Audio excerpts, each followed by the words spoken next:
Tonight we dip back into our archives as we remember the assassination of President John F. Kennedy. If you are old enough, you remember where you were when it happened. 30 years ago, our Steve Onesorge found one Carolinian with a special story about that day. He's bringing back some of that interview.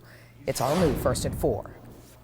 In the Carolinas, that November day was like today. Blue skies, thoughts of holidays, and then it happened. In Dallas, Texas, 3 shots were fired at President Kennedy's motorcade. I was working on a car. Mrs. Kennedy jumped up and grabbed Mr. Kennedy. She called, "Oh no." Everybody was just stunned. An unforgettable moment for everyone, especially for Bill Greer, who I interviewed in 1983. And I was in the front seat. I was driving him when he was shot. That's right, he was the Secret Service agent behind the wheel. The first shot he thought was a backfire. The second? And I looked over my shoulder like this, and I saw the blood running down Governor Connolly's white shirt, and then I knew it was trouble. The fatal shot rang out just as he hit the gas. Minutes later, he was in the operating room as doctors tried to save Kennedy, but nothing could be done. I got real shook up about it. He stayed in the Secret Service just a couple more years before retiring to Waynesville. Nightmares of Dallas to blame. I think that's what gave me ulcers.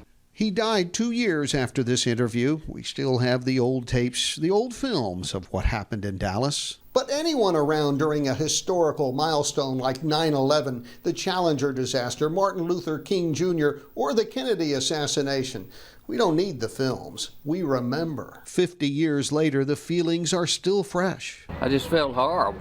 From Dallas, Texas, the flash, apparently official, President Kennedy died at 1 p.m. Central Standard Time. In Morganton, Steve Onesorge, WBTV, on your side.